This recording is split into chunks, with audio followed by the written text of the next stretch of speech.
புதனுடைய தொழில். இந்த வாய் ஜாலத்தினால பேசுனாலேயே கம்யூனிகேஷன்னாலேயே சில விஷயங்களை செய்கிறோம். தரகு கமிஷன் வியாபாரத்தில் ஒரு விஷயத்தை ஏற்படுத்துகிறோம்.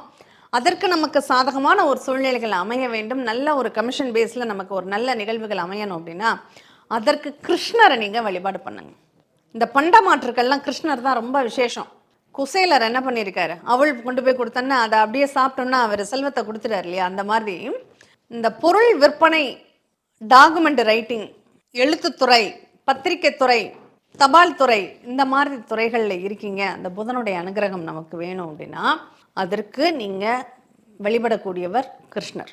என்ன கிழமை பண்ணணும்? புதன்கிழமை என்று வழிபாடு பண்ணுங்கள். அடுத்து குரு பகவான். இந்த குரு பகவானுக்கு தொழில் என்ன தெரியுமா?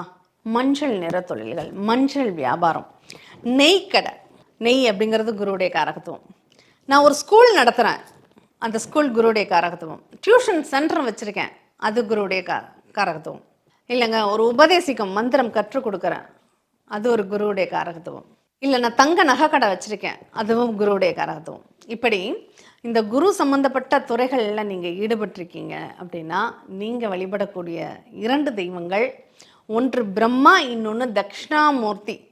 குருவுக்கே அதிதேவதை குரு, அதனால் தட்சிணாமூர்த்தியை வழிபாடு பண்ணுங்கள்.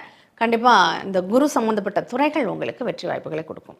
குழந்தைகள் ஆடையகமாக இருக்கலாம், சைல்டு ஸ்பெஷலிஸ்ட் டாக்டராக இருக்கலாம்.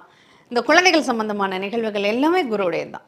இல்லை, பூஜை பொருட்கள் விற்கக்கூடிய கடை இருக்கு இல்லையா, அதுவும் குருவுடைய ஆதிக்கம்தான். இவங்கெல்லாம் வியாழக்கிழமை நீங்கள் வழிபடணும். வியாழக்கிழமை வழிபடும் போது அவருடைய பரிபூர்ணமான அனுகிரகம் உங்களுக்கு ரொம்ப நல்லாயிருக்கும்.